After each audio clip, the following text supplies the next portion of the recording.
All right, Linda, returning back after so long, how did this feel? Daunting. It was very daunting to even think of coming back, and I took some time to really consider, was there something new to say? Could I do it? Didn't want to let Sarah Connor down, and that was really my prime worry. That was that I was not going to be able to make a film that was as impactful as the first two. Well, I have to tell you, it impacted me.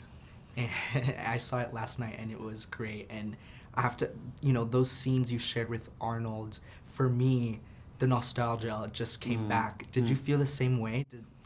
Well, I haven't seen the film.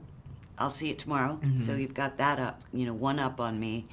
But working with Arnold again was very nostalgic. We share a 35-year history, and we get to bring that, to the screen, in front of the camera every day that we worked. Along with the relationship, there has been trust that has been built. So when we had to really charge ahead and play difficult scenes, that was there between us, and it was definitely great to be with him again. And Sarah Connor, I feel like she goes through this character arc in this installment. Did you feel the same way? I don't think that I would have been interested in playing her if there weren't some sort of character arc, because we had definitely a very complete story in the first two films and quite the character arc between the two. And so it was sort of like, well, if it's just the same Sarah Connor doing the same thing, it's diminished returns. Right. I'm 28 years older, and who's going to be interested in seeing the same thing with a woman that, Yeah. there has to be something in the story that Of course. interests people, and a journey. A character, I really believe, has to take a journey so that they can carry the audience with them. How would you describe Sarah Connor in this installment then? Sarah Connor is in the worst place of her life and has probably been there for 25 years. So it is dark, hard, painful. She's a woman without a mission, a woman without her son, a woman with no purpose, a woman without a country. And that's our leaping off point. And oddly, the relationships have sort of flipped, where the Terminator has gone through an evolution and has lived amongst man and is trained to sort of adapt to human behavior. So he's much more human than Sarah Connor is at the beginning of this film. And then we get to see what happens. Now tell me, working with the director and the producers to kind of keep this installment fresh and new, but also playing homage to the Right. originals. Couple of How was that? winks and nods. Well, I'm never sure how they're going to work in a film. I don't love moments where wink, wink. So you have to play the wink winks carefully so that they don't just throw everybody out of the story and into something else. So those we were careful with them. But we had Jim Cameron at the helm, and Tim Miller is a brilliant, wonderful, wonderful visionary who brought a whole fresh take to the franchise. So we've got our old team back with new eyes and fantastic talent. My ladies, Natalia and Mackenzie, were just the greatest surprise of my life, that they could just stand with me every day, and we just upped each other's game every single scene because we were just completely devoted to each other. Well, you guys were phenomenal. Thank you. They're giving me the wrap here. But Thank you, honey. Thank you I so know, I much. know. It was nice to meet you. Thank you, baby. And you two are the new leads of this new film and this franchise. How does it feel to be a part of this iconic, legendary movie? Feels great. I mean, we got to do it with Linda Hamilton, and we got to spend almost every day, the three of us, for 6 months, and I just had the most amazing time making it, and it was tiring and hard, and we were really pushed to our limits, but we got to make it with people that we loved, and it feels amazing. Yeah, I think I feel really proud of being part of this amazing movie, a huge franchise, to work along this, legends and people that you love and admire, and with a great director like Tim Miller. But also to, just tell a great story. And I think this is a great story. It was a great story back then, and I think it's so relevant to tell it right now, because of technology and how are we going to, relate with it. So I think it's great and it's relevant and it's updated. 100%. I couldn't agree more with Alexa and Siri and all this stuff going on. It's crazy. I'm just almost like, whoa. Mackenzie, one of my favorite parts of the film is when you tell Linda, if you do anything, I will fuck you up. Mm-hmm. That's literally one of my favorite parts. How working with Linda, how was that like for you, both of you? I mean, she's so ferocious and strong and dedicated, and her inhabiting Sarah Connor just feels like this glove that she's stepping into. That's a weird metaphor. But she just understands this woman and takes her really seriously, and it was really kind of, I think, upped all of our dedication watching how seriously she was taking it. But outside of Sarah Connor, she's the most supportive, loving, encouraging, more, like, there's just so many superlatives for Linda, it gets a bit boring, but she's the best person, so it was wonderful. I loved telling her I was going to fuck her up. It kills me every time. Natalia, I'm Colombian and Latino myself, so having this Latino representation in such an iconic film, what does that mean to you? Well, it's an honor. I think it's a big responsibility also because, Latinos, I think we feel we haven't been represented in a fair way or, respectful way most of the time. So it's great to, when I finally got to read the script and to find this character that was a Latina, but it had nothing to do with like drugs or prostitution or nothing illegal.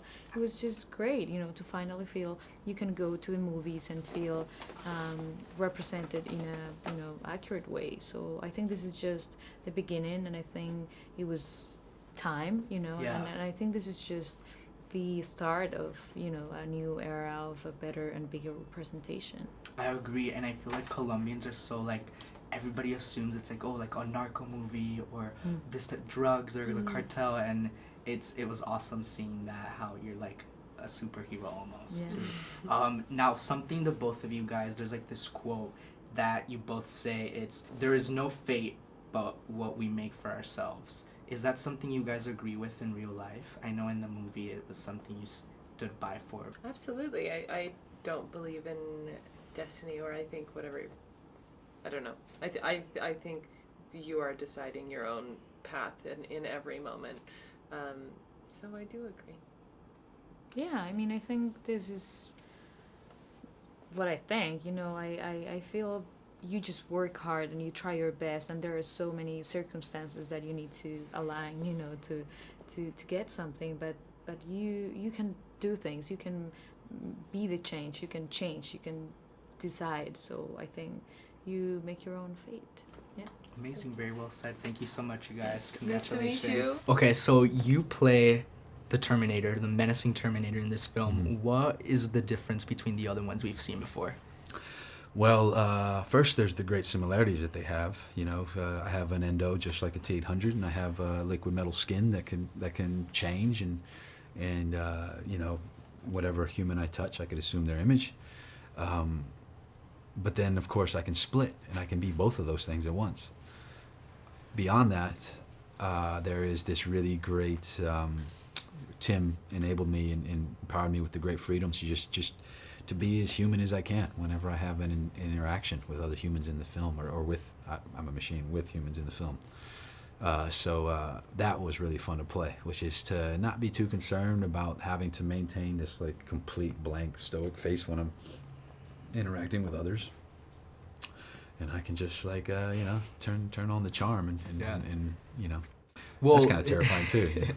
Well, I also know this role, the physicality of it looked intense and insane. What was the most challenging part playing this role? Probably just the diet, man. Just like not eating the things I wanted to eat, and going to Spain and seeing all the gelato stands and not being able to go to any of them, except on Saturdays. They told me I can do it on Saturday. I'm a big ice cream guy. So is Arnold, though. That's a little secret people don't know. He loves ice cream, or at least he does now. Maybe he didn't back when he was training to be Mr. Olympia. Well, the training was very strenuous, but you know, I come from a background in athletics, and I used to do 2-a-days, high school playing football at 110-degree heat, so I know what it is to work hard. But yeah, that's the whole idea. Train harder than the real thing. So when you get there, you're ready. Got it. And now, you know, assuming you've seen the movies, other movies when you were younger, how incredible is it to be a part of this now and with the OGs, Linda and Arnold? Mm-hmm. How does that make you feel? Like, Well, I remember seeing T2 for the first time as a kid. My mother, who was a 15-year-old widow when she had me, was, you know, she's a young woman. Like, so she's in her 20s at the time, and she wants to go see Terminator 2, and she doesn't have a babysitter, so she takes me and my brother, and we go watch the movie. yeah. And I remember watching it, and of course Eddie Furlong was my age, so it's kind of, you have a character that you can identify with, and you're dreaming, oh man, that'd be cool to have Arnold Schwarzenegger as my friend, Yeah. and to protect me, and to have this adventure with me, and then yeah, sure enough, here we are now, and Arnold Schwarzenegger is literally my friend, and that's you know, it's wild to think about. It's insane. And, you know, playing alongside him, was there any advice that he gave to you? Were you nervous? No, he was very helpful. He was very helpful and very available to me. You know, like even when we were doing stunts, you know, it wouldn't be. He'd be so willing to come and practice and work it out with me, and that was, you know, because he didn't have to do that. He can sit in his chair biting on his cigar Right. and kick back, but he wanted to get in there and make sure that we were dialed in. So I'm Was there thankful anything of he that. told you? Not to- really. oh. He just wanted to. He just led by example, Okay. and told some great stories, and I was able to kind of, you know, gather what it is, what it is that made that role iconic, just through his tales of how he talked to Jim about the character when they first met, and his ideas about how a mag change would happen. You wouldn't look at it. You do everything very smoothly, and very efficiently and effortlessly. So I guess that was it. Just make everything effortless. All right, Diego. So first and foremost, tell us about your character and its involvement in the story.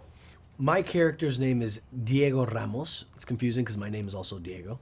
But Diego in Terminator is Danny's older brother. Danny's, you know, like the new lead of this Terminator movie. We're both from Mexico City. And even though I'm her older brother, it really feels like she's the one taking care of me. I'm carefree. I live in my own world, and she's, you know, all about work and, you know, very disciplined and, you know, wants to speak English so that we can move to the States and find a better life, whereas Diego's just kind of having fun and carefree, but loves his sister to death. And that's pretty much it. You know, he's it was a very fun character to play because he really doesn't care, you know, about anything, and he's just having fun. So when you really just embody that and like throughout the shoot, it was very fun to play that because I'm not like that at all. Right. You know? I thought it was super funny the fact that your name is Diego and your character's name is I Diego know. too. What were your thoughts on that? Like getting the script and It's never happened to me before, and Yeah. Tim told me, he's like, it's great, you know, because you're actually going to be playing right, Diego. and it's Like, what? At the beginning, you guys are in Mexico City, and Yeah. you're from Mexico as well, Yeah, which I from think Mexico is so fantastic. Yeah. What do you think about the representation for the Latino community in this film? Well- How amazing is that? I think finally there's a movie that puts, you know, that focuses on that, you know, and the characters are not, you know, just characters of, you know, the sidekick or the funny guy, you know, these Right. are the leads of this movie. And Tim wanted to make it look and feel as authentic as possible. We did not shoot it in Mexico. We shot it in Madrid and in Budapest. And I was the only Mexican in the whole crew. So the second I landed, he's like, okay, Diego, I need you to sit down with this person, that person, that person, to make sure you're okay with what we're doing with Mexico City and how it's looking. I was like, what? Really? He's like, yeah. You know, and it was cool to see Tim so worried about that, you know. You watch movies from the 90s and all they do is they put a donkey, a sombrero, and some tacos, and that's Mexico, right? And you It's know, true. It's right? true. Yeah, and yeah. I think that we're in a different time, and and that's not all that Mexico is. Although the food is the best, but you know, I have to agree with you for sure. Now, when you were younger, I'm sure you've watched the films, and it's a legendary franchise. And being a part of this now, how does that make you feel? It's iconic. It's very humbling. It's an honor to have worked on this movie, knowing what it means. Right? It's the first movie with James Cameron and Linda since T2. It's not Terminator 17. It's Terminator 3, Yeah. really. And for big Terminator fans, it's a very different kind of movie if you really emphasize that, because it's the OG It is, team and ingredients that made those two movies and made the franchise what it is. So being a part of that is amazing. Learning from Tim, from these amazing actors, from the crew, and just being involved in this movie really means a lot to me.